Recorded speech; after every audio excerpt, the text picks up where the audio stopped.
ایک شخص حاضر ہوا اور اس نے اذن جہاد طلب کیا. حضور میں جہاد پہ جانا چاہتا ہوں, مجھے اجازت مرحمت فرمائے. حضور نے فرمایا احی والدہ کا, کیا تیرے والدین زندہ ہیں؟ قالا نعم, عرض کی ہاں حضور میرے والدین زندہ ہیں. قالا ففیہما فجاہد, کہا جا ان کی خدمت کر, یہی تیرا جہاد ہے.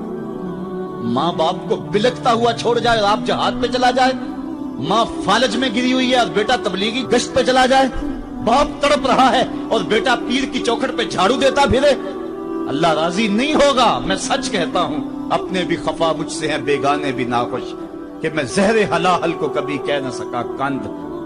بات وہی کہتا ہوں, سمجھتا ہوں جسے حق. نئے ابلائی مسجد ہوں, نئے تہذیب کا فرزند. محمد عربی صلی اللہ علیہ وسلم سے بڑا پیر کون ہو سکتا ہے؟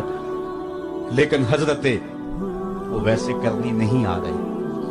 آقا کریم اپنے بٹن کھولتے ہیں اور کرن کی طرف, یمن کی طرف رخ کر کے لمبی سانسیں لیتے ہیں اور کہا میں رحمان کی خوشبو پا رہا ہوں.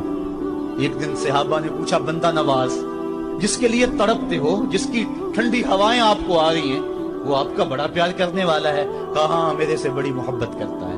تو کہا پھر اتنی محبت کرتا ہے تو یمن تو دور نہیں ہے.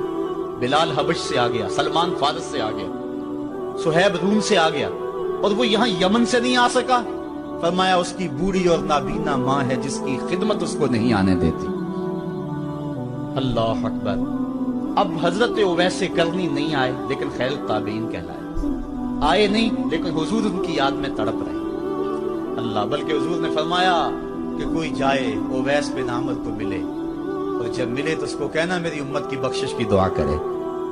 جو ماں باپ کی خدمت کرتا ہے اس سے ثابت ہوا اس کی دعائیں قبول ہوتی ہیں.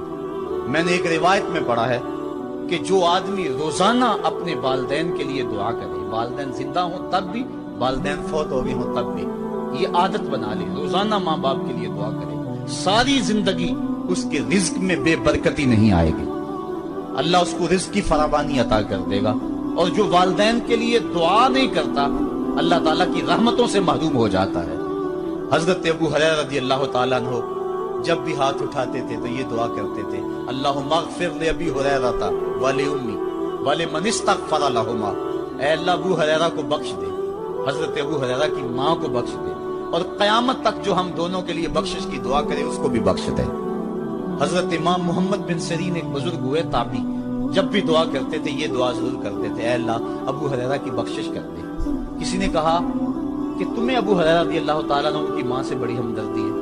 کہا ان سے جو ہمدردی ہونی ہے وہ تو ہونی ہے. انہوں نے کہا ہوا اے اللہ ابو ہریرہ اور ان کی ماں کو بخش دے, جو ان کے لیے دعا کرے اس کو بھی بخش دے. تو میں دعا کر کے اپنی بخشش پکی کر رہا ہوں. تو والدین کے لیے دعا کرنا اللہ کی رحمت کو دعوت دینا ہے. تو فرمایا کہ جاؤ اویس بن عامر کو جانا اور جا کے اس کو میری امت کے لیے دعا کا کہنا. حضرت سیدنا عمر فاروق حضرت علی المرتضیٰ گئے, جا کے ڈھونڈا, تلاش کیا, اویس بن عامر ملے, حضور کا سلام کہا, بس پھوٹ پھوٹ کے رونے لگے. ہاں بتاؤ میرے رسول کے لبوں پہ میرا نام کیسے آیا تھا, حضور میرا جب تذکرہ کرتے تھے کیسے کرتے تھے.